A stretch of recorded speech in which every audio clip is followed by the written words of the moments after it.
네, 여러분 안녕하십니까. 투자열전 마수 강병욱입니다. 자, 오늘부터 제작공이 바뀌었습니다. 새로운 앵커, 장세별 앵커를 소개합니다. 네, 안녕하세요. 장세별입니다. 앞으로 마수 통해서 유익한 정보 많이 전해드리겠습니다. 주식계의 새로운 샛별이 되고 싶은데요. 네. 좀 많이 도와주세요. 반짝반짝 빛나야 되겠죠? 예. 네. 자, 오늘 코스피 지수가 외국인 매수에 힘입어서 1950포인트 위에 올랐습니다. 종가 기준으로는 석 달 만에 1950포인트에 오른 건데요. 예상이 없었던 급등이 이어지면서 지금이라도 따라 사야 되는 것이 아니냐 고민하는 분들이 많은 것 같습니다. 네, 전문가들은 이 당분간 급격한 급락이 없이 현 수준을 유지할 것으로 보고 있는데요. 당분간 큰 이벤트가 없는 만큼 수급 상황에 따라 증시가 움직일 것이라는 전망입니다. 네. 요즘 수급을 보면 단연 외국인 매수가 주종을 이루고 있죠. 그러다 보니까 바이코리아가 시작된 것이 아니냐 이렇게 생각하시는 분들이 있는 것 같은데요. 오늘도 전문가들 모시고 전망과 또 전략 살펴보도록 하겠습니다. 네, 끝까지 저희 투자열전 마수와 함께해 주시길 바라겠습니다. 네, 오늘도 투자열전 마수 64번째 공박 지금부터 시작됩니다.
네, 오늘 하루 시장에서 일어났던 이슈들을 한눈에 정리해드립니다. 먼저 화제 랭킹 시작할 텐데요. 시장을 떠들썩하게 했던 소식과 이슈들, 그 순위를 정리해봤습니다. 지금부터 함께 하시죠.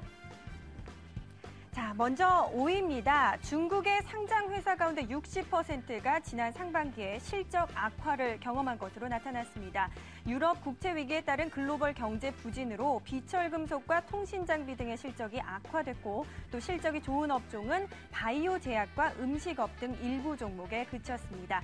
특히 32개사는 파산 위험이 높은 것으로 나타났고 업종별로는 화공업종이 6개사, 기계설비회사가 4개사 등으로 상대적으로 어려움이 큰 것으로 분석됐습니다. 다음 4위 보시죠. 네, 현대중공업이 하락을 거듭한 국제 유가에 덫에 걸려서 실적 불확실성이 커지고 있습니다. 91.1%의 지분을 보유한 자회사 현대올뱅크의 실적 부진이 모 회사까지 전이되면서입니다. 현대중공업에 따르면 회사는 지난 2분기 영업이익이 전분기보다 63% 급감한 3,585억 원으로 집계됐는데요. 이 기간 매출은 불과 1.7% 감소한 것과 상당히 대조적입니다. 네, 다음 3위입니다. 런던 올림픽에서 활약한 태극전사들의 선전에 많은 국민들이 환호했던 여름이었습니다. 더불어 한국올림픽선수단이 올림픽 사상 최고의 성적을 낸 가운데 스포츠를 후원해온 기업도 올림픽 효과에 크게 웃고 있습니다. 금메달 우선순위로 볼 때 사격 등을 후원한 한화그룹이 가장 좋은 성적을 냈고 펜싱과 수영 등 6개의 메달을 따내며 SK도 값진 성과를 냈습니다. 이 밖에 4개의 금메달 중 3개의 금메달을 휩쓴 양궁도 현대자동차그룹의 전폭적인 후원을 받았습니다. 네, 2위 함께 볼까요? 유로존의 양대축인 독일과 프랑스가 지난 2분기 추정치를 웃도는 경제 성장률을 기록했습니다. 2분기 독일과 프랑스의 GDP 증가율이 전분기 대비 각각 0.3%, 0%를 기록했는데요. 모두 예상치를 상회한 결과입니다. 특히나 프랑스는 경제 전문가들의 예상과는 달리 마이너스 성장을 면했습니다. 글로벌 경제 위기가 계속되면서 앞으로 이 같은 상황이 계속될지는 미지수라는 의견이 많습니다. 네, 그렇다면 오늘 시장에서 가장 화제가 됐던 이슈 1위는 무엇일까요? 바로 확인해 보시죠. 네, 오늘도 외국인의 사자는 지수 상승에 한 몫을 했습니다. 외국인이 채권 자금을 일부 회수하고 주식으로 자금 유입이 이루어지고 있는데요. 지난 27일부터 하루를 제외하고 모두 순매수를 기록하면서 5조 5천억 원어치의 주식을 사들이고 있습니다. 국내 유동성 환경이 개선되면서 안전자산 선호 현상이 빠르게 약화되고 있는 추세라는 평입니다. 네, 오늘의 화제 랭킹은 여기까지입니다. 이어서 화제 비평 이어집니다. 교수님 나와주세요. 네, 강병욱의 화제 비평 시간입니다. 먼저 첫 번째 소식입니다. 코스피 지수가 외국인의 매수세에 힘입어 석 달 만에 1950선을 회복했습니다. 종가 기준으로 코스피 지수가 1950선을 넘은 것은 지난 5월 9일 이후에 3개월 만에 처음인데요. 자, 외국인이 7거래일 연속 매수 우위 기조를 이어가고 있고 증시 상승을 주도하고 있습니다. 외국인은 오늘 전기전자, 운송장비, 금융, 화학 등을 중심으로 4,227억 원어치 주식을 순매수를 했는데요. 자, 주식시장은 의외로 결자 해지라는 말이 잘 맞아 들어갑니다. 이번 주가 상승이 외국인 매수에서 촉발되었기 때문에 외국인이 매도하지 않으면 시장은 유효하다고 봐야 할 것 같습니다. 두 번째 소식입니다. 올해 무역수지 흑자폭이 작년보다 크게 줄었지만 6개월째 흑자 행진을 이어갔습니다. 14일 관세청이 발표한 2012년 7월 수출입 동향에 따르면 지난달 수출은 작년 같은 달보다 8.8% 감소한 446억 달러, 수입은 5.4% 줄어든 419억 달러를 기록했는데요. 이 글로벌 경기 침체로 교역량이 줄어드는 것이 눈에 띄죠. 주식이든 무역이든 거래가 늘어야 합니다. 그런 점에서 본다면 지금 우리 경제는 불안의 그늘에 놓여 있는 것으로 판단이 됩니다. 자, 세 번째 소식입니다. 이 옥수수 가격이 미국 가뭄으로 사상 최고치를 경신한 데 이어서 아시아 쌀값이 3개월 안에 10% 상승한다는 전망이 제시됐는데요. 이에 따라서 곡물 가격 상승에 물가가 뛰는 에그플레이션 공포가 커지고 있습니다. 특히 물가 불안은 각국의 경기 부양 여력을 크게 제약한다는 점에서 우려를 낳고 있는데요. 안 그래도 지갑이 홀쭉해진 상태인데 식품 가격마저 상승하면 백가죽도 홀쭉해지게 생겼습니다. 이럴 때 보면 정부가 있는지 없는지조차 모르겠는데요. 모든 일을 국민들이 각자 도생으로 살아나게 되면 나라는 뭐하러 존재하는지 정말 걱정이 많습니다. 자, 마지막 소식입니다. 중국 금융당국 기관들이 중국 상업은행들의 부실 대출 증가 위험에 대비해서 공조해야 한다는 국영금융부가 14일 사설에서 주장을 했습니다. 금융부는 이날 일면 사설에서 경제성장이 둔화되고 지방기업들의 사업 환경이 어려워지면서 은행들의 부실 자산이 늘어나고 있다고 지적을 했는데요. 중국은 바로 우리 윗동네에 있죠. 중국의 경제 불안은 우리에게 큰 위험으로 다가올 전망인데요. 윗동네에 신도시가 생겼다고 좋아했는데 신도시가 부정되지 않으면 꽝이 되는 거와 같다고 보시면 되겠습니다. 지금까지 화제 비평이었습니다.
네, 증시 화두를 놓고 본격적으로 공방을 벌이는 시간이죠. 갑론을박 시간입니다. 네, 오늘 함께해 주실 두 분 소개해드립니다. 먼저 리치 인베스트먼트의 신기영 대표, 그리고 CK증권 트레이딩 센터의 한찬덕 대표 함께합니다. 네, 안녕하세요. 어서 오십시오. 안녕하십니까? 네, 안녕하십니까? 자, 어제 시장은 잠시 숨고르게 했었는데 오늘 다시 1950포인트가 올랐는데요. 요즘 두 분들 수익 관리 어떻게 하시는지 궁금합니다. 신 대표, 요즘에 수익 관리 잘 되고 있습니까? 잘 안 되고 있습니다. 큰일이네요. 예, 그렇습니다. 네. 지금 시장 자체가 아주 굉장히 좀 많이 어려워갖고요. 사실 오늘 좀 일부 조정이 오지 않을까 이렇게 좀 예상을 했었습니다. 근데 지금 뭐 쉬지 않고 위쪽으로 올라가는 그런 모습이 보여서 요새 좀 잘 대응을 못하고 있고요. 다만 최근 근래에 저는 제약 쪽이죠. 의약품 관련된 종목들 이쪽으로 지금 비중을 계속적으로 좀 늘려나가는 그런 과정이 있습니다. 네, 그렇군요. 자, 한창도 대표, 우리 그 지수가 그냥 알게 모르게 200포인트나 올랐는데 말이에요. 예. 근데 수익 관리 잘 되시는지 모르겠어요. 뭐 너무 지수가 그렇게 뜀박질한다니까. 죽겠습니다, 요즘. 예, 그 지수는 뛰어가는데 계좌 수익은 빨리 안 나고 그래서 마음도 몸도 지금 어떻게 하면 저 수익을 잘 낼 수 있게 그 고민을 하느라 지금 머리가 아플 지경입니다. 네, 그렇군요. 자, 아무튼 최근 증시 외국인 수급이 주도를 하고 있는 그런 상황인데요. 이런 상황들이 계속해서 이어질 것인지 먼저 주제부터 보도록 하겠습니다.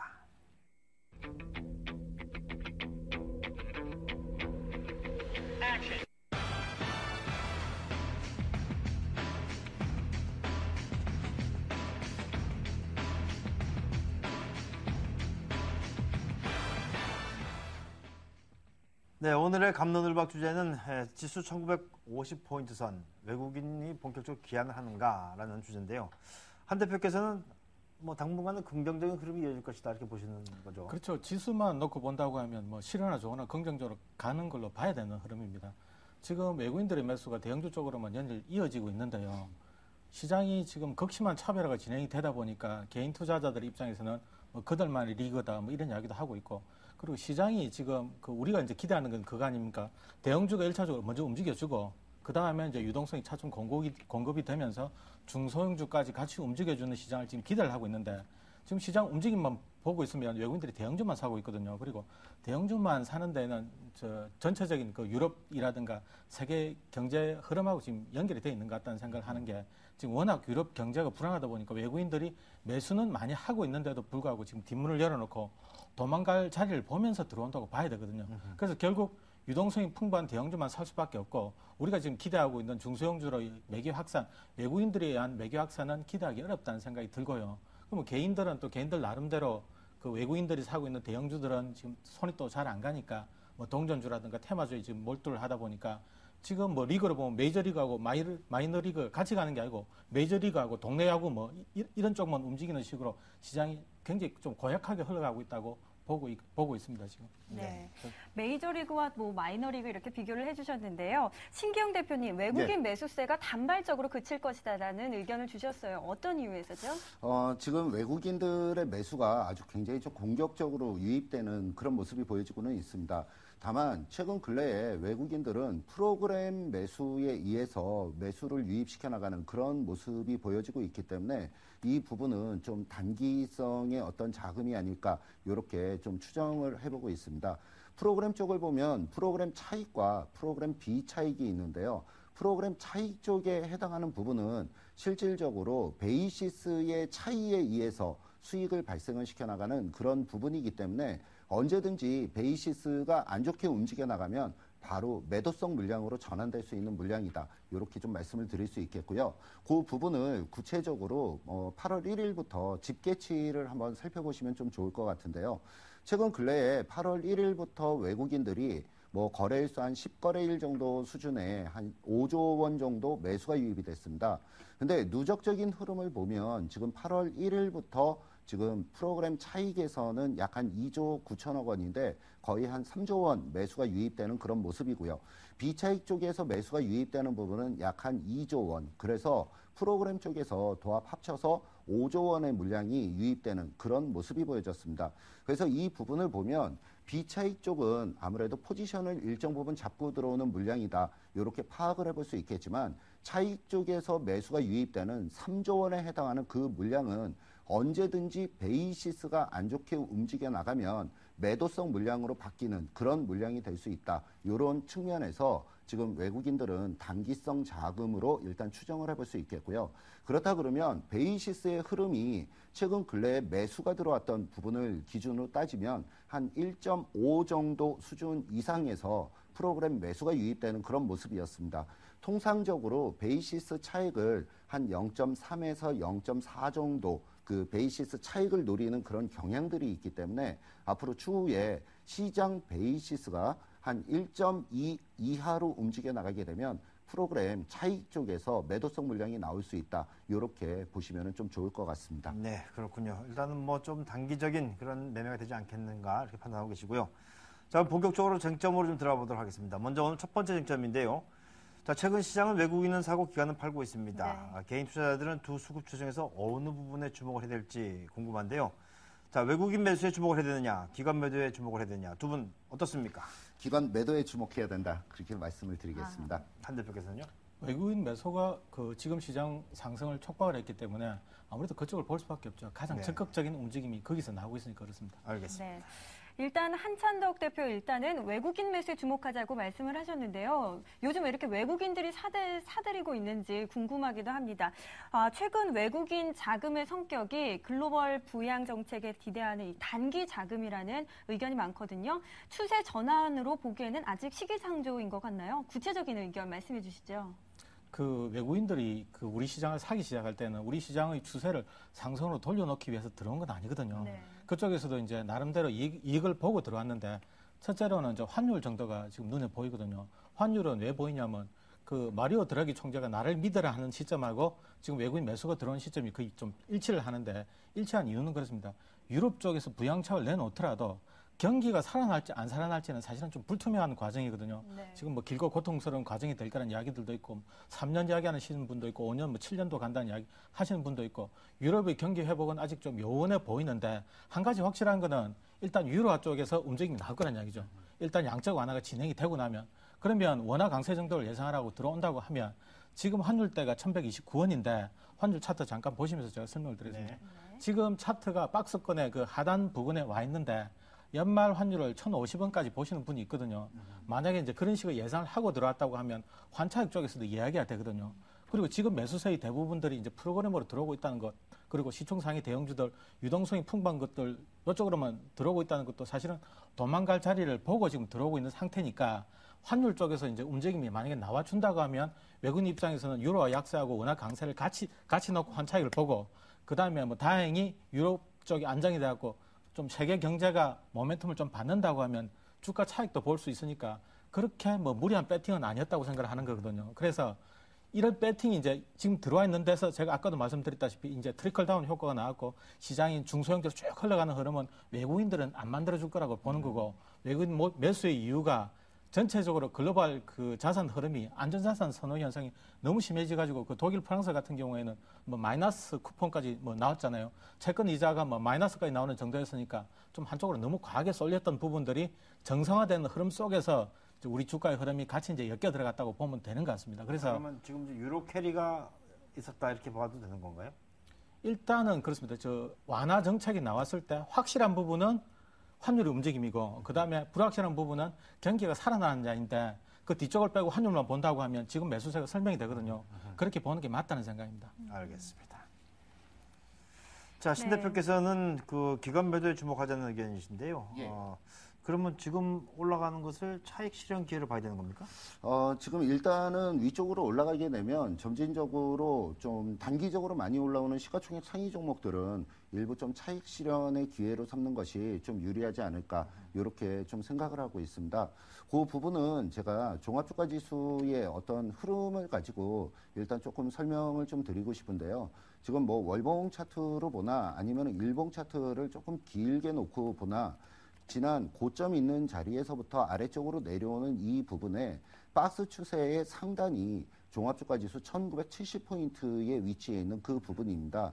아직까지는 이 박스에서 움직여 나가는 이 부분을 완전히 이탈해서 움직여 나가는 그런 모습은 아니다. 이렇게 좀 말씀을 드릴 수 있는 부분이기 때문에 이 박스를 위쪽 상단으로 돌파하기 전까지는 일단 시장은 박스권 추세에서 계속적으로 움직여 나가는 모습으로 보시면 좀 좋을 것 같고요. 최근 근래에 그러니까 올해 들어서 지금 계속적으로 나타나는 부분은 기관들 쪽의 어떤 흐름세가 지금 단기 트레이딩에 좀 굉장히 좀 치중하는 그런 모습들이 많이 연출이 됐었습니다. 뭐 최근 근래에 기관들의 흐름도 일단 매수가 들어왔던 부분이 7월 한 25일 그러니까 시장이 바닥을 찍었을 때부터 맥시멈 한 1조 8천억 원 정도 매수가 유입이 됐었는데 그 이후에 지난 8월 8일부터는 좀 비중을 축소시켜 나가는 그런 차익 실현 물량이 출회가 되는 그런 모습이 보여지고 있습니다. 그래서 그런 측면들을 본다 그러면 지금 시가총액 상위 종목들 외국인들이 공격적으로 매수하는 그 부분은 일단 단기성 자금으로 좀 추정을 해볼 수 있는 부분이고요. 기관들도 차익 실현을 해서 움직이는 부분이 되기 때문에 일단 이익 실현을 하면서 단기에 많이 올라왔던 종목은 이익 실현을 하면서 종목 교체 작업으로 좀 전환되는 그런 부분의 전략을 쓰시는 게 좀 더 유리하지 않을까 이렇게 생각을 하고 있습니다. 네. 자, 한 대표께서는 기관 수급에 대해서는 어떻습니까? 또 특히 수급의 움직임으로 움직이는 시장인데 개인들은 어떻게 해야 될까요? 그 기관들은 외국인의 그 매수에 따른 어떤 종속 변수로 움직인다고 봐야 되고요. 지금 개인들이 지금 그 시장에서 포지션 잡기 굉장히 고약한 위치에 와 있거든요. 대형주들 같은 경우에는 지금 따라잡기 부담스러울 수준까지 이제 급등을 해 있는 상태이고 네. 그렇다고 지금 뭐 중소형주 이제 옐로우칩 들어가기에도 이쪽으로는 지금 매수세가 지금 붙지 않고 있는 상태이고 그다음에 매개 확산도 보기에는 지금 기관들이 매도 중이니까 이것도 안 되는 상태지 않습니까? 그래서 이제 아예 뭐 개별적으로 들어가고 뭐 실적 좋은 종목들 길목 지키기를 한다고 하면 매기가 돌아올 거냐 생각하면 이것도 또 문제가 있거든요. 그래서 일단 이쪽은 지금 고민을 많이 해봐야 될 것 같습니다. 지금 뭐 어느 쪽도 편안한 자리는 지금 안 나오고 있고요. 그리고 기관들 매도는 지금 뭐 당연한 매도인 것 같습니다. 부분적으로 환매 물량도 조금 나오고 있다고 하고 그리고 이제 고점 부담도 나오지 않습니까? 제가 저 차트 하나 더 보여드리면서 좀 네. 설명을 드리겠습니다. 이게 지금 종합 주가 지수 차트인데요. 지금 거의 고점 부근에 와 있는 모습이지 않습니까? 2000도 뭐 바로 보이는 정도인데 지금 개인들이 많이 투자한 소형주 같은 경우에는 지금 전혀 다른 모습이거든요. 그렇네요. 예. 지금 이 차트가 아직도 저점에서 헤매는 모습이죠. 장이 언제 꺾였냐면 벌써 3월 초에 벌써 꺾여 있거든요. 3월부터 꺾여가지고 지금 회복도 안 돼 있는 상태인데 지금 최근에 그 10거래를 넘는 동안 쌓여 있는 그 개인 계좌에서 매도로 잡혀 있는 그 3조 5천억의 매도 물량이 좀 걱정스럽다고 저는 생각이 되고 있는 거거든요. 이게 그 자문사 뭐 랩 어카운트 계좌였건 간에 순수한 개인 계좌였던 간에 제가 주식 시작하고 처음 보는 정도의 단호한 매도세이고 그리고 이게 시장으로 돌아올지 안 돌아올지도 좀 겁난다 할 정도니까 예, 좀 걱정스럽게 지금 보고 있고요. 그리고 지금 뭐 그 요거하고 관련해서는 기관들이 사실은 좀 책임이 많다고 생각하고 있는데 요거는 제가 조금 더 설명을 한번 드려보고 싶은데요. 네. 당장은 그렇습니다. 지금 3월부터 시작했고 8월이니까 6개월 동안에 예, 지수 자리가 저 소형주 같은 경우는 빡빡 긴 것도 서러운데 지금 반등도 안 되고 있죠.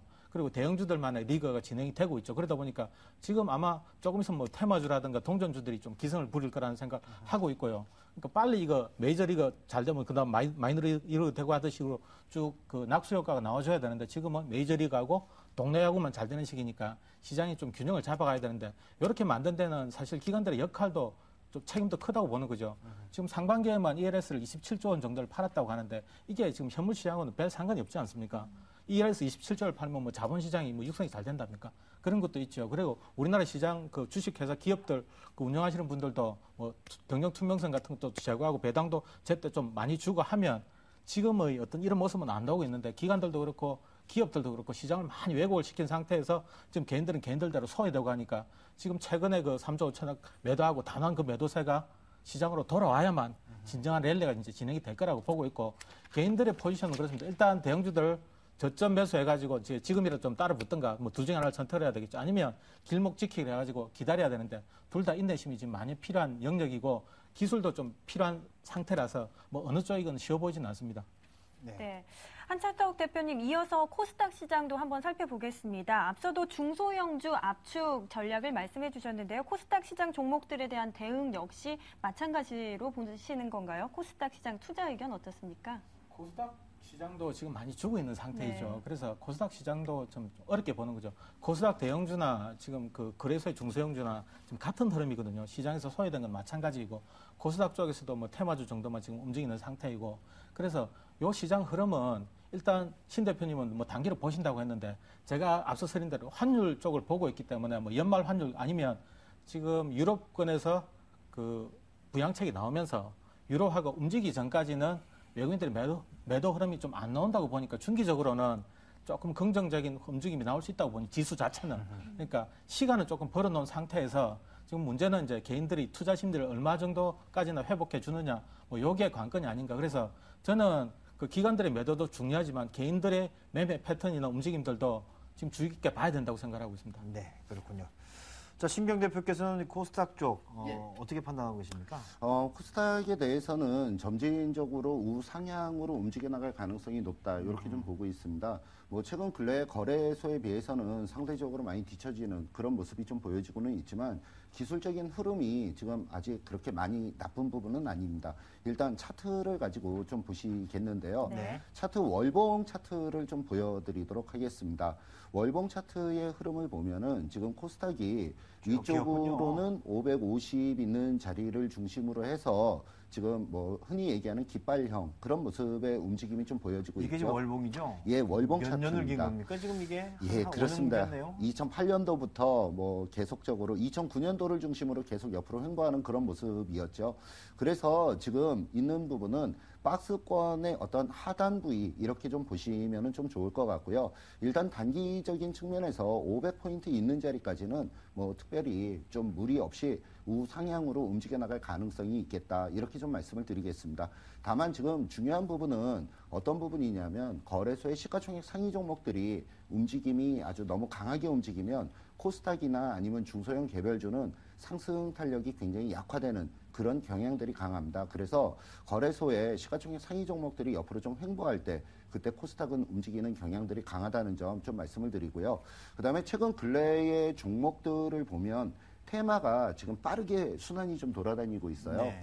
그래서 그 중에서 제가 좀 주목해서 보는 그 테마 관련된 종목을 좀 몇 가지만 좀 말씀을 드리겠는데요.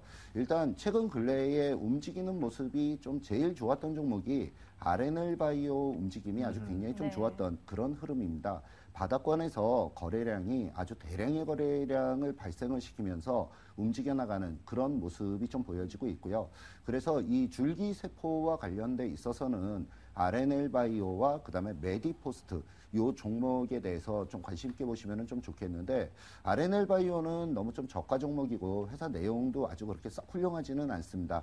근데 이 메디포스트는 좀 지금 상승적으로 움직이면 초동기 단계로 보실 수 있는 부분이기 때문에 메디포스트 좀 관심 있게 보시면 좋을 것 같은데요. 차트 흐름을 좀 말씀을 좀 드리도록 할게요. 네. 지금 메디포스트 같은 경우에는 올 연초에 20만 원 하다가 20만 원에서부터 급락하는 그런 모습이 좀 보여졌고요. 8만 원 있는 자리를 저점으로 지금 10만 원을 돌파해서 움직여 나가기 시작하면 추가적인 상승이 좀 더 이어져 나가는 그런 모습이 나올 가능성이 높아 보입니다. 그래서 위쪽으로 올라가면 한 12만 원 정도까지는 좀 올라갈 가능성이 좀 높아 네. 보이기 때문에 한번 관심 있게 보시면 좋겠고, 그 다음에 유 헬스케어 관련된 부분도 좀 관심 있게 보시면 좀 좋을 것 같습니다. 유 헬스케어에 있어서 뭐 가장 대표적인 종목이 인피니티 헬스케어인데, 인피니티 헬스케어가 어저께 굉장히 많이 올라갔습니다. 뭐 차트 흐름을 좀 보시면은요, 이 인피니티 헬스케어 같은 경우에 역시 마찬가지로 바닥권에서 어저께 뭐 대량의 거래량을 발생을 시키면서 위쪽으로 뻥 치고 올라가면서 한 10% 위쪽으로 움직이는 그런 모습이 보여졌고요. 오늘 약간의 조정을 받았지만 조정폭은 아주 굉장히 좀 견조한 조정이다. 그래서 뭐 요번 연휴가 지나고 나서 위쪽으로 다시 움직여 나가는 그런 모습이 보여지기 시작한다 그러면 역시 뭐 테마로서 움직이는 그런 모습이 좀 좋을 것 같고요. 또 하나 그 유비케어 같은 종목, 이 유 헬스케어에 관련된 부분도 계속적으로 좀 관심 있게 보시면 좋을 것 같고요. 그래서 지금 제가 보는 어떤 테마에 관련된 부분은 일단 유 헬스케어와 그 다음에 그 줄기세포 관련된 종목들 이런 쪽에 좀 관심을 갖고 있다. 이렇게 말씀을 드리겠습니다. 알겠습니다. 좀 짧게 좀 하자니까 그걸 길게 가시네. 예. 자, 그러면 두 번째 쟁점으로 바로 좀 가보도록 하겠습니다. 삼성전자가 S&P에서 신용등급 전망을 안정돼서 긍정적으로 상향 조정했는데요. 이게 삼성전자가 국가 신용등급보다 더 높아지는 것이 아니냐 이런 그 이야기도 나오고 있는데, 이 신용등급 전망 상향이 모멘텀이 될 수 있을지 없을지 두 분 의견 어떻습니까? 네, 구체적인 의견 한번 들어보겠습니다. 이번에는 먼저 한찬덕 전문가부터 들어볼까요? 외국인의 매수세가 계속해서 이어지는 종목 단연 삼성전자입니다. 앞으로 전망 어떻게 하시나요? 신용등급 그 상향과 관련해서는 상승 모멘텀 받기 어렵다고 보는 거죠. 무슨 IMF 시절도 아니고 그때는 뭐 등급 상향이 굉장한 호재였죠. 메가톤급 호재였는데 지금 그 신용등급 상향이 삼성전자 주가에 영향을 미칠 일이 사실 없거든요. 등급이 상향되면 제일 그 좋은 점이 그거지 않습니까? 그 조달 금리가 떨어진다는 그렇죠. 거. 예. 네. 그 돈을 조달하는데 비용이 덜 든다는 건데 삼성전자가 뭐 올해 영업이익만 20조 이상 날 걸로 예상이 되고 있는데 다른 데서 뭐 돈을 차입해가지고 뭘 할 리도 없고 그래가지고 그게 뭐 주가의 모멘텀이 된다고 보기도 어려워서 요거 신용등급 상향 관련한 모멘텀은 없다고 봅니다. 네. 네, 신용등급 상향 관련 모멘텀은 없을 것이다. 약간은 뭐 보수적으로 보셨는데요. 신경 예. 대표께서는 어떻게 보세요? 저도 그렇게 큰 영향을 미치지는 않을 거다 이렇게 네. 좀 보고 있습니다. 저는 우선적으로 수급적인 부분을 좀 많이 보고 있는데요. 최근 근래 외국인들은 삼성전자를 다시 재매수하는 그런 과정이 진행이 되고 있습니다. 다만 지금 기관 쪽에서는 매도 쪽의 포지션을 잡고 움직이는 그런 모습이기 때문에 당분간 기관들 쪽은 계속적인 매도, 외국인은 계속적인 매수 그러면서 어느 정도 옆으로 좀 횡보의 움직임이 나타나지 않을까 이렇게 한번 예상을 해볼 수 있겠습니다. 네, 알겠습니다. 자, 이제 내일은 우리가 휴장이죠. 네. 휴장 이후에 지금 시장 전략을 좀 세워봐야 될 것 같은데요.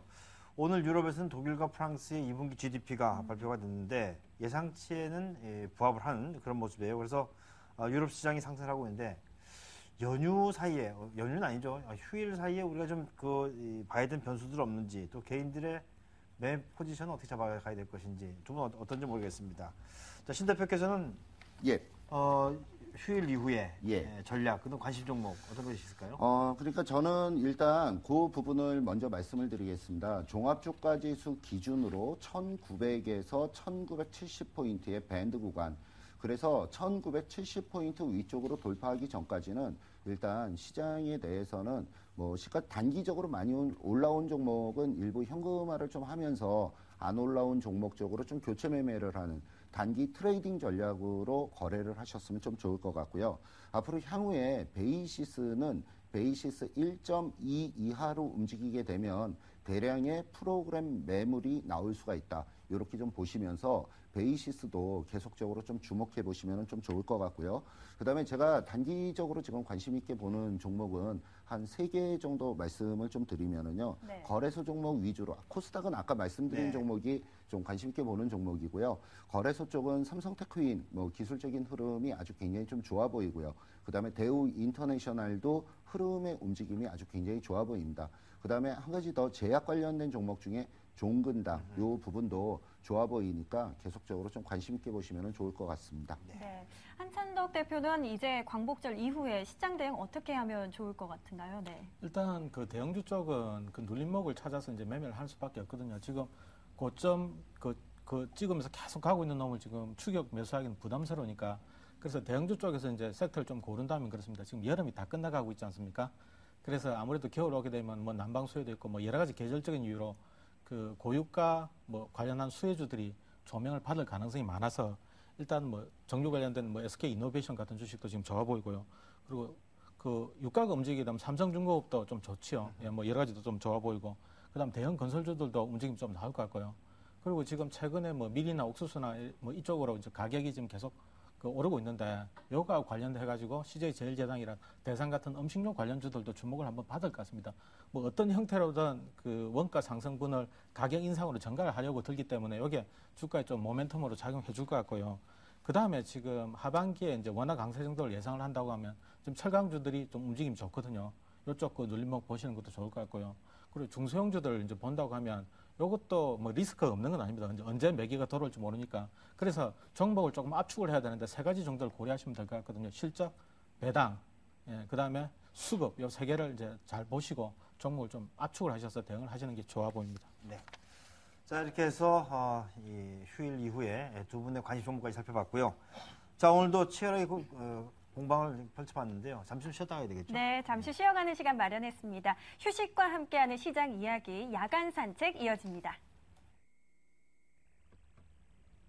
Starry, starry night. Paint your palette blue and gray. Look out on a summer's day with eyes that know the darkness in my soul. Shadows on the hills. Sketch the trees and the daffodils. Catch the breeze and the winter chills.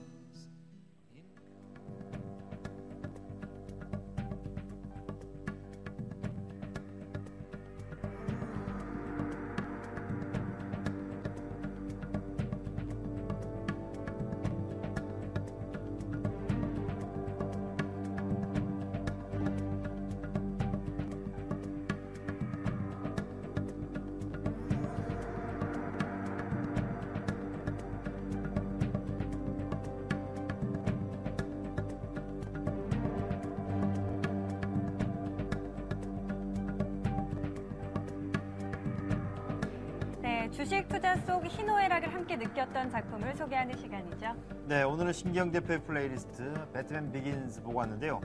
이 고담시를 지키는 의로운 영웅에 대한 이야기였죠. 네, 최근에도 여름 이 극장가에서 시리즈물의 마지막 편을 예고하는 영화가 나와서 큰 인기를 끌고 있습니다. 교수님 보셨나요? 못 봤어요. 네, 한번 보시러 가야겠네요. 네, 표가 있어야죠. 네, 신기영 대표님, 많은 시리즈가 있어요. 그런 가운데 배트맨 비긴즈를 선택하신 이유 참 궁금한데요. 예, 배트맨 비긴즈에서 나온 어떤 대사가 아주 명대사가 있어서 제가 이 부분을 가지고 왔습니다. 거의 다 들리는 모양이죠. 들리지는 않고 자막 눈으로 보시고 하니까. 봤습니다. 예. 배트맨의 어떤 탄생에 대한 배경, 그 다음에 영웅이 되는 과정을 그린 배트맨 비긴즈입니다. 뭐 그 영화는 한 2005년도쯤에 나온 걸로 그렇게 알고 있어요. 근데 여기에서 좀 명대사가 하나 나오기 때문에 주식시장과 조금 접목을 좀 시켜봤는데요. 절망에 빠졌습니다. 배트맨이 절망에 빠져갖고 있는 그런 상황에 네. 집사가 추락하면 올라갈 길을 찾으면 됩니다. 이런 식의 어떤 대사를 했습니다. 그래서 그 부분을 보고 제가 좀 느낀 부분인데요. 최근 근래에 종합주가 지수 굉장히 많이 올라갔습니다. 근데 지금 아직까지 우리 개인 투자자분들은 굉장히 좀 많이 어려워하세요. 그리고 아직까지 손실 보신 분들도 굉장히 좀 많으시고요. 뭐 지금까지 손실 되게 많이 보신 분들이 계시다 그러면 새로운 방법을 찾으면 됩니다. 주식시장은 항상 기회가 있습니다. 그래서 그 기회에 맞춰서 새로운 방법을 찾아 나가시면은 내일은 분명히 성공하는 투자자가 되실 수 있으실 겁니다. 네. 그래서 제가 배트맨을 가지고 왔습니다. 네. 그러면은 추락한 이후에 올라갈 길, 개인 투자자들이 올라가는 그 길, 또 그 방법은 어떻게 되는 거예요? 그 방법에 대해서는 어떤 개인 투자자들 스스로 열심히 조금 공부를 하면서 노력을 좀 하셔야 되겠죠. 신 대표는 아무것도 안 해주시고? 저는 방송에 나와서 많은 부분을 좀 많이 알려드리기도 하고 공부도 좀 시켜드리고요. 그다음에 좋은 정보 있으면은 많이 말씀도 좀 드리도록 하겠습니다. 네, 우리 한찬덕 대표님 배트맨 시리즈 보셨나요? 예, 봤습니다. 워낙에 이 홍콩 느와르 쪽을 편식하셨다는 얘기도 들었는데 이 투자 손실 많이 보셔서 절망에 빠져 있는 투자자분들 참 많아요. 전략 한마디만 해주시죠. 글쎄요, 뭐 사자성어라 뭐 모라일체 정도 될까요? 이런 생각입니다. 제가 20대 때, 지금은 20대와 비슷한 고민이죠. 뭐 불투명한 미래에 관한 뭐 고민들, 뭐 세상 일이 잘 안 풀리지 않습니까? 초년병 시절이라 그래. 그때 이제 은사 찾아가서 제가 인생 상담을 한 적이 있는데 그 은사님이 그 칠판에 이런 설명을 한 적이 있습니다. 큰 물통 하나 그려놓고 수도꼭지 하나 딱 그려놓고 그 다음에 이제 인생에 관한 이야기를 해주시더라고요. 큰 물통에 물을 받을 때는 수도꼭지 딱 틀어놓으면 물이 콱콱 쏟아지듯이 인생이 이제 그렇게 풀리길 바라는데 살아보면 그런 게 아니다. 그러면서 싹 지우시고 한 방울 한 방울 그려주시더라고요. 인생이 한 방울 한 방울씩 모여서 이제 채워지는 뭐 그런 물통 같다는 이야기 하시면서 뭐 그런 이야기 해주시더라고요. 투자도 비슷한 것 같습니다. 투자에는 왕도가 없지 않겠습니까? 모라일체라는 건 이런 뜻입니다. 그 승리할 때도 필돼 있었고 패배할 때도 필돼 있었다. 뭐 이런 말 제가 굉장히 좋아하는 말이거든요. 주식시장이 푹 빠져가지고 뭐 손실 같은 것도 뭐 그렇게 겁내지 말고 이익도 그렇게 겁내지 말고 평상심 가지면서 내가 시장이고 시장이 내다. 이렇게 될 때까지 공부할 수밖에 없다는 생각입니다. 무소의 불처럼 굳세게 가는 거 그거네요. 그렇죠. 한 방울 한 방울이 참 인상적이었어요. 한 방울 한 방울. 네, 지금까지 신기영 대표의 플레이리스트 배트맨 비긴즈 함께 보셨습니다. 계속해서 종목 얘기 나눠보죠.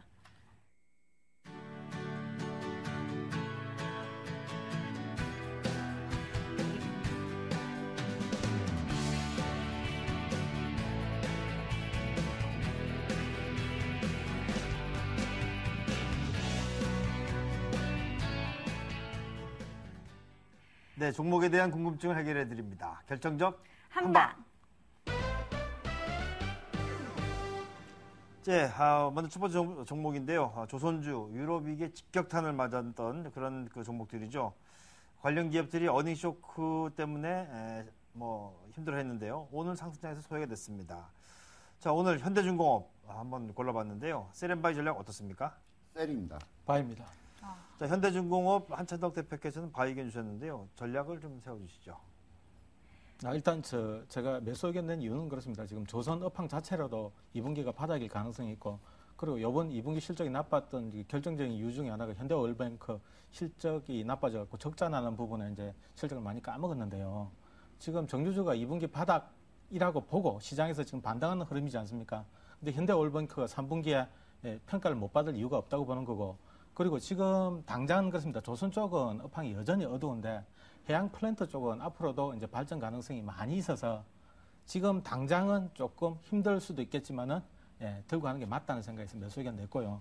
지금 전략은 그렇습니다. 지금 당장 뭐 그 단기 매매를 하겠다 그러고 지금 보시는 거는 조금 어렵다고 보는 거니까 중기로 보시고, 지금 자리도 지금 괜찮거든요. 21선 정도 전후에서 시장 흐름하고 맞춰서 수급 보시면서 뭐 매수하셨다고 좀 길게 가져가시는 게 좋겠다는 생각이고요. 지금 당장 뭐 단기로 뭐 내일 당장 어떻게 매수할 자리를 찾기는 좀 어렵다는 생각이니까 중기 아니면 장기 정도 투자하시는 거 좋아 보인다는 생각입니다. 네. 네. 반면에 신기영 대표님 매도 의견 주셨는데요. 어떤 예, 그렇습니다. 이유에서죠? 네. 일단 단기적으로 매도입니다. 뭐 의견이 약간 좀 비슷합니다. 단기 매도, 중기 매수 그 의견에 말씀을 드립니다. 근데 단기적으로는 좀 어렵다라고 평가하는 부분이 시장 내에서 힘이 제일 없습니다. 뭐 시가총액 상위 종목들 최근 근래의 움직임이 나름대로 좀 좋게 움직여 나가는 모습인데 힘이 굉장히 빠지는 모습이기 때문에 일단 단기적으로는 좀 피하시는 게 맞고요. 기간을 길게 잡고 보시는 분이라면 뭐 저가에서 매수 들어가셔도 좋을 것 같은데 일단 그 구간을 제가 좀 차트로 설명을 좀 드리도록 하겠습니다. 현대중공업은 지금 25만 원 있는 자리를 돌파를 해야지만 본격적으로 상승 추세에 진입한다. 이렇게 보시면 좋겠습니다.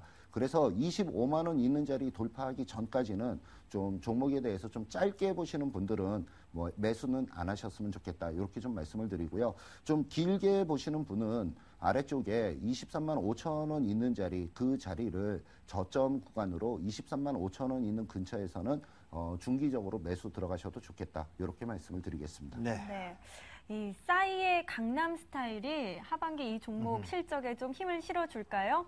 요즘에 특히 기관이 엔터주 가운데서 이 종목 많이 사들이고 있습니다. YG 엔터테인먼트 셀바이 선택해주세요. 셀입니다. 셀입니다. 네, 우선은 신기영 대표님 구체적인 투자 전략 어떻게 세우면 좋을까요? 예, 구체적으로 지금 단기적으로 좀 많이 올라와 있는 그런 상황입니다. 역시 기술적인 부분으로 보면 단기적인 저항권역에 지금 진입이 들어가고 있는 그런 모습이기 때문에 셀 의견을 말씀을 좀 드리고요. 위쪽으로 5만 6천 원 있는 자리, 오늘 고점을 찍었던 자리인데요. 그 자리를 돌파를 하느냐 못하느냐를 보시면서 5만 6천 원 돌파를 못한다 그러면 연휴 지나고 나서 바로 매도 관점으로 좀 접근을 하시고요. 그다음에 5만 6천 원 돌파를 해서 움직여 나간다 그러면 위쪽으로 한 6만 원 정도까지는 더 보셔도 좋을 것 같습니다. 네, 그렇군요. 자, 한 대표께서도 YG 엔터 세일 의견 주셨는데요. 내용은 어떨까요? 긍정적인 부분은 그거지 않습니까? 뭐 빅뱅하고 투애니온 말고는 특별한 라인업이 없는 상태였는데 싸이 그 강남 스타일 히트하면서 뭐 또 새로운 돌파구 하나 생겼다, 모멘텀이 생겼다 그래서 주목을 받는 부분이 있고요. 그리고 뭐 말씀하신 대로 엔터주 쪽에서 이제 이쪽 부분으로 좀 수급이 몰린 것도 네. 있습니다. 제가 잠깐 비교해 보니까 뭐 SM보다도 뭐 기본적 분석상으로는 밸류에이션이 조금 싸다 하는 정도인데 그 싼 부분이 그 PBR이 7배이고 그다음 PER이 33배 정도 되니까 뭐 하반기 실적이 아니고 실적이 요 밸류에이션 그 평가 받은 부분들을 어느 정도 좀 만족시키는 부분까지 나올 때까지는 조금 기다리는 게 맞다는 생각이거든요. 물론 엔투주 내에서는 또 따로 뭐 리그가 만들어져서 이 안에서는 흐름이 있을 수는 있는데 아무리 그렇게 본다고 해도 지금 좀 너무 비싸다는 생각입니다. 그래서 매도 의견 냈습니다. 네, 그렇군요. 자, YG 엔터 살펴봤고요. 세 번째 종목입니다. 건설주 중에 하나 골라봤는데요. 금융위원회에서 건설주에 대한 지원 방안이 발표되면서 오늘 상승세를 보였었는데요. 상승폭이 컸던 대림산업입니다. 대림산업에 대한 셀앤바이 의견 어떻습니까? 바입니다. 바입니다. 자, 두 분 다 바이 의견 주셨는데요. 먼저 신경 대표부터 좀 살펴볼까요? 예, 지금 건설주 쪽에 있어서는 일단 기술적인 반등으로 이해하시는 게 좀 좋을 것 같고요. 오늘 기세가 굉장히 좀 좋게 움직여 나가는 모습이기 때문에 추가적으로 기술적 반등이 좀 더 이어질 걸로 보여지고 있습니다. 다만 기술적으로 차트를 한번 보시면 좋겠는데요. 차트상으로 지금 10만 원 있는 자리는 기술적인 반등의 마무리 구간으로 보시는 게 맞을 것 같고요. 10만 원까지는 계속적으로 상승의 흐름으로 보시면서 10만 원을 돌파 못한다면 기술적인 반등으로 마무리가 된다. 이렇게 좀 보시면 좋겠습니다. 네, 한찬덕 대표님도 같은 의견 주셨는데 매매 전략도 비슷합니까? 예, 저는 그 단기 매매 전략은 제시를 잘 안 하는 편인데요. 네. 그 왜 그렇게 하냐면 지금 이게 일주일에 뭐 한 번 하는 것도 아니고 어쩌다가 이제 지나가면서 한번 이야기를 해드리는 거잖아요. 근데 이제 단기로 이제 매매 전략을 이제 말씀을 드리고 나면 그 이유는 어떻게 할 거냐. 그래서 펀더멘탈 쪽으로 이제 중점을 두고 설명을 드리는데요.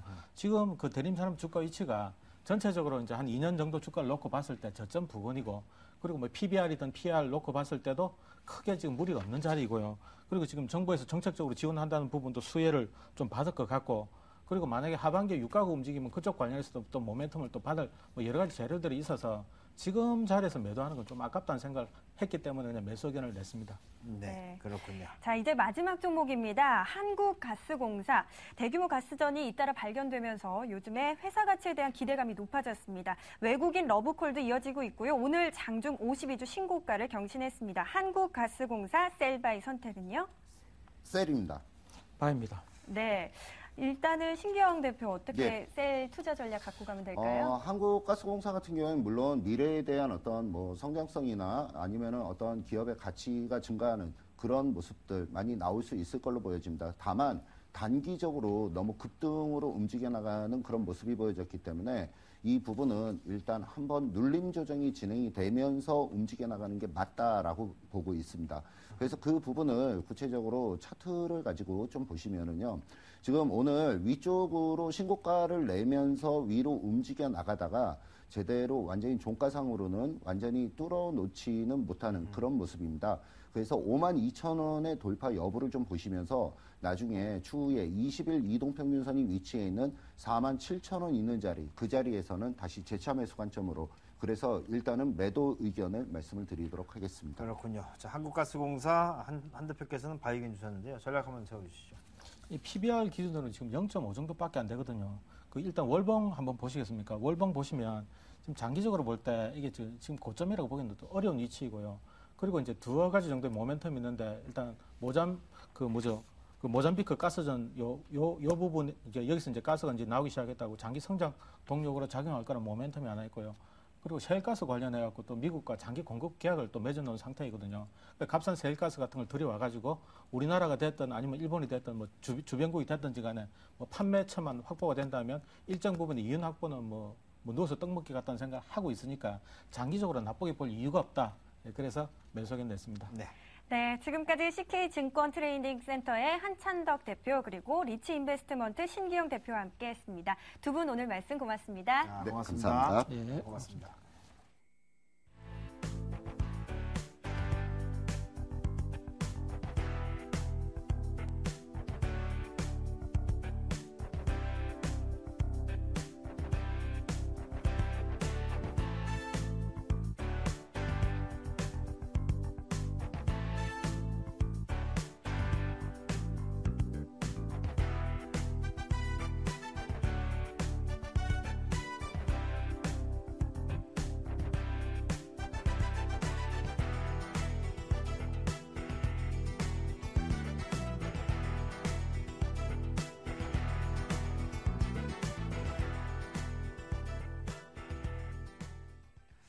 자, 혼세를 이어온 뉴욕 증시 갈팡질팡하는 투자 심리를 보여줄 것으로 예상이 되고 있는데요.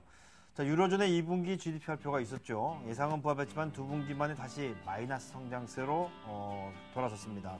그래서 아마도 휴일 지나고 나면 국내 시장에 영향을 주지 않을까라는 생각을 하게 됩니다. 네, 유로존 최대 경제국 독일의 경제 성장세도요 전기 대비로 0.3%로 둔화됐고 2위 프랑스도 제로 성장을 기록했다고 아까 화제 랭킹에서 말씀드렸습니다. 또한 미국 안방에서 발표된 소배 판매에도 이목이 쏠리는 상황이었는데요. 생산자 물가지수 발표도 있었습니다. 전업이 0.8% 증가, 예상 0.3%를 상회했고요. 생산자 물가지수는 0.3% 증가하면서 예상에 부합했다는 결과였습니다. 네. 네, 뭐 다 아시는 바와 같이 내일 우리 시장은 휴장을 합니다. 하루 쉬어가는 동안에 글로벌 시장의 움직임 꼭 좀 확인해 주시기 바라겠습니다. 네, 벌써 마무리할 시간입니다. 네. 제가 오늘 첫 시간이었는데요. 정말 정신없이 흘러온 것 같습니다. 저희는 내일 쉬고요. 목요일 저녁 9시에 돌아오겠습니다. 자, 교수님 이제 마지막 인사해야죠. 자, 인사하세요. 제가 먼저 하는 예. 거예요. 죄송합니다. 자, 마지막 인사 드리겠습니다. 여러분, 굿나잇. 굿럭.